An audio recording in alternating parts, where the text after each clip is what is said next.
वैसे ये बात 100% सच है कि आज मायावती जो भी कुछ है उसके पीछे सबसे बड़ा और अहम हाथ है काशीराम का। वो 80 की दशक था जब काशीराम को उत्तर प्रदेश के इस काबिल प्रतिभा के बारे में मालूम पड़ा। उनके बारे में सुनने के बाद वो उनसे मिलने के लिए सीधा उनके घर पर आ गए या उन्होंने इनसे बात की और माया के सपने के बारे में मालूम करने की कोशिश की।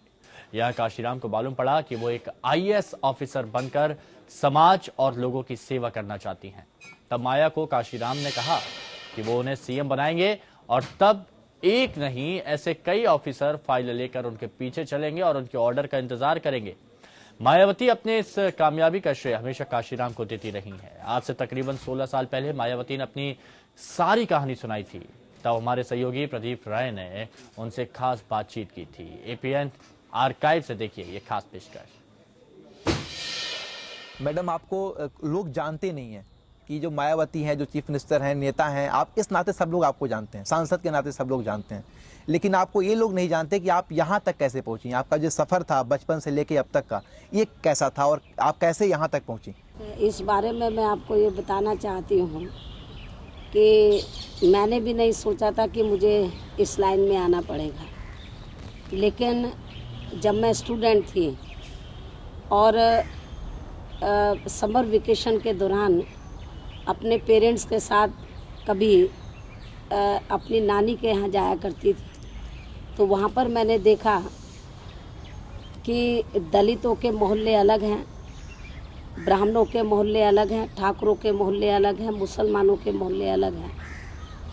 तो मैंने अपने फादर से पूछा कि भाई ये लोग अलग अलग मोहल्लों में क्यों रहते हैं, और जिस कम्युनिटी से मैं ताल्लुक़ रखती हूँ तो उस बस्ती में लोग आना जो अपर कास्ट के लोग हैं वो क्यों नहीं पसंद करते हैं। तो मेरे फादर ने तो फिर इस देश की जो वर्ण व्यवस्था है उसके बारे में जानकारी दी और मुझे ये भी बताया कि आज जो आपको पढ़ने लिखने का मौका मिला है या मुझे जो सरकारी नौकरी में जाने का मौका मिला है तो ये बाबा साहब डॉक्टर अम्बेडकर के कारण मिला है।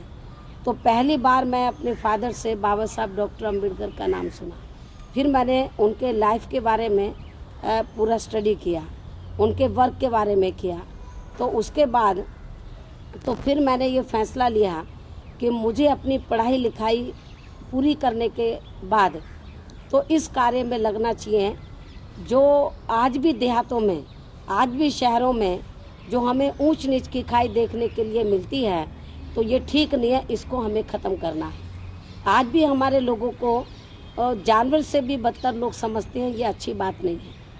तो इसलिए मैंने ये फैसला लिया कि मुझे ये सारी चीज़ को ख़त्म करना होगा। आज बाबा साहब डॉक्टर अम्बेडकर तो हमारे बीच में नहीं है, लेकिन उन्होंने जो हमको तौर तरीके बताए हैं तो उन तौर तरीक़ों पर चलकर हमें अपने समाज को स्वाभिमान की ज़िंदगी बसर करने के लिए तैयार करना है और कुछ उनके लिए हमें स्ट्रगल करना होगा।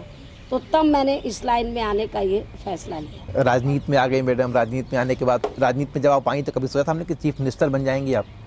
मेरा शुरू से ही ऐसा सोचना रहा है कि कोई भी कार्य कठिन नहीं है यदि आदमी की तमन्ना सच्ची है। मैं बचपन से ही बहुत जिद्दी किस्म की लड़की रही हूँ।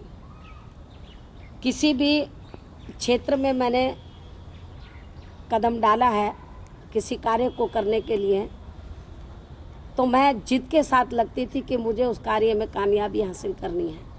मैं आपको अपने बचपन के बारे में बताना चाहती हूँ। जब मैं छोटी थी, पढ़ती थी, तो मैंने केवल 8th क्लास तक मैं स्कूल में गई हूँ। और जब मैं बहुत छोटी थी तभी मैंने बाबा साहब डॉक्टर अम्बेडकर के बारे में मैंने जानकारी हासिल की और देहातों में मैंने ऊंच नीच वाला सिस्टम मैंने देखा। तो मेरे को तभी से ये लगन पैदा हो गई थी, मुझे जल्दी पढ़ लिख कर मुझे इस लाइन में आना है।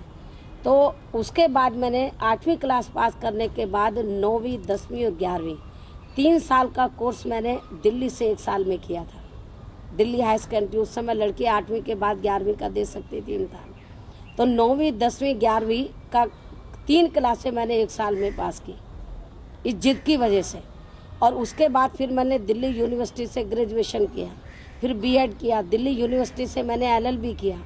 तो मैं बहुत जिद्दी किस्म की लड़की रही हूँ कि जो मैंने जिस लाइन में मैं कदम रख लेती हूँ कि मुझे इस लाइन में जाना, तो मुझे कामयाबी ज़रूर मिलती है।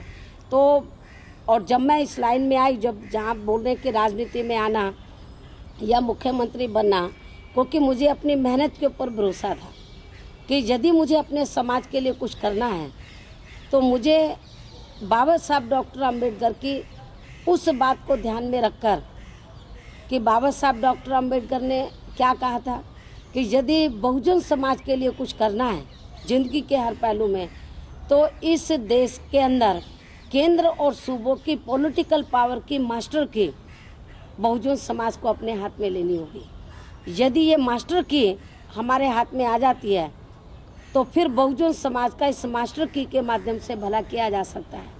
इस मास्टर की को लेने के लिए मैंने बहुत मेहनत की और मान्यवर कांशीराम जी, जिनको मैं अपना गुरु मान के चलती हूँ, उन्होंने इस कार्य में मुझे बहुत मदद की और मेरा हिम्मत और हौसला बढ़ाया, हर प्रकार से मुझे आगे बढ़ने का मौका दिया। मैडम, एक कोई कड़वा अनुभव बताइए। आपने कॉलेज तक की पढ़ाई की, एलएलबी किया आपने, तो उस बीच में उस समय तो और ज़माना पिछड़ा हुआ था, लोग ज़रा सा ज़्यादा ही कुछ भेदभाव रहता होगा, तो आप बताइए कि कोई कड़वा अनुभव है आपका बचपन से लेके और अब तक के बीच में? नहीं, मैंने तो मैं आपको ये बताना चाहती हूँ कि मैं पढ़ाई लिखाई में होशियार थी, तो किसी की इतनी हिम्मत नहीं हुई कि मेरे साथ वो कोई छुआछात कर सके। लेकिन देहातों में मैंने ज़रूर देखा कि जिधर हमारे रिश्ते नाते रहते थे वहाँ पे और भी दलित शोषित समाज के लोग रहते थे, तो उन बस्तियों में अपर कास्ट हिंदू जो जाना पसंद नहीं करते थे। और सबसे अच्छा अनुभव बताइए बचपन से लेके अब तक की। सबसे अच्छा अनुभव तो ये था कि जब मुझे उत्तर प्रदेश, जो देश का सबसे बड़ा प्रदेश है, तो 3 जून 1995 को मैंने मुख्यमंत्री के पद की शपथ ली और मुझे ऐसा लगा कि आज मैंने बाबा साहब डॉक्टर अम्बेडकर का कुछ हद तक सपना पूरा किया है और देश के सबसे बड़े प्रदेश उत्तर प्रदेश की पॉलिटिकल पावर की मास्टर की, जिसको बाबा साहब बहुजन समाज के हाथ में देना चाहते थे, उसको मैंने अपने हाथ में लिया है। और इस चाबी के माध्यम से मैंने बहुत कुछ अपने समाज को दिया 1995 में भी, और जब दोबारा मैं मुख्यमंत्री बनी 1997 में भी, और 6 साल में मैंने 6 महीने में 6 साल से ज़्यादा कार्य करके मैंने दिखाया। और हर क्षेत्र में मैंने बहुजन समाज यानी सर्व समाज के हितों का ध्यान में रखा। और जिस दिन मैं पहली बार मुख्यमंत्री बनी वो मेरे जीवन का सबसे सुखद दिन था। मैडम, राजनीति में है आप, तरह तरह की टेंशन है, खींचतान है, तो इसमें जब आप कभी टेंशन में आती हैं तो रिलैक्स होने के लिए क्या करती हैं? नहीं, जब मैं टेंशन में आती हूँ किसी बात को लेकर तो मैं कोशिश ये करती हूँ कि जो टेंशन का कारण है उसका समाधान क्या है, तो समाधान निकालने की कोशिश करती हूँ जी। और जब तक समाधान नहीं निकलता है तो मैं जी जान से लगी रहती हूँ, और जब समाधान निकल आता है तो फिर मुझे कोई टेंशन नहीं होती है। आप फिल्में वगैरह देखती हैं मैडम? नहीं, मैं इस पर अपना टाइम नहीं खराब करती। तो मैं अपनी ज़िंदगी का एक एक पल बहुजन समाज के हित में मैं लगाना चाहती हूँ, क्योंकि मैं जब इस लाइन में आई तो मैंने ये फैसला लिया कि मुझे शादी विवाह के चक्कर में नहीं पड़ना है, अपनी लाइफ का एक एक पल जो है बहुजन समाज के हित में लगाना है। तो ना मैं फिल्मों में अपना समय खराब करती हूँ, ना व्यर्थ की बातों में, अपनी ज़िंदगी का एक एक पल मैं बहुजन समाज के हित में लगाना चाहती हूँ। मैं और आप फिल्में देखती नहीं, किसी कलाकार को पसंद? मुझे फिल्मों का तो कोई शौक नहीं है जी। मुझे नेचर से ज़रूर थोड़ा घना लगाव है। तो जब मुझे कभी समय मिलता है, थोड़ा भी समय मिला, तो मैं नेचर में थोड़ा खो जाती हूँ। मुझे हरा भरा वातावरण मुझे बहुत अच्छा लगता है। जैसे आप देखेंगे ये मेरा लॉन है छोटा सा स्पेस, लेकिन आपको हरा भरा नज़र आ रहा, किधर आपको सूखा नज़र नहीं आ रहा होगा। तो मुझे समाज में भी हरियाली पसंद है, नेचर में भी हरियाली पसंद है, परिवार में भी हरियाली, मतलब मैं किसी को दुखी होते हुए नहीं देखना चाहती। तो इसलिए फिल्मों वगैरह का तो नहीं, थोड़ा घना समय मिलता है तो नेचर में मैं लगाती हूँ, अपने आप को नेचर में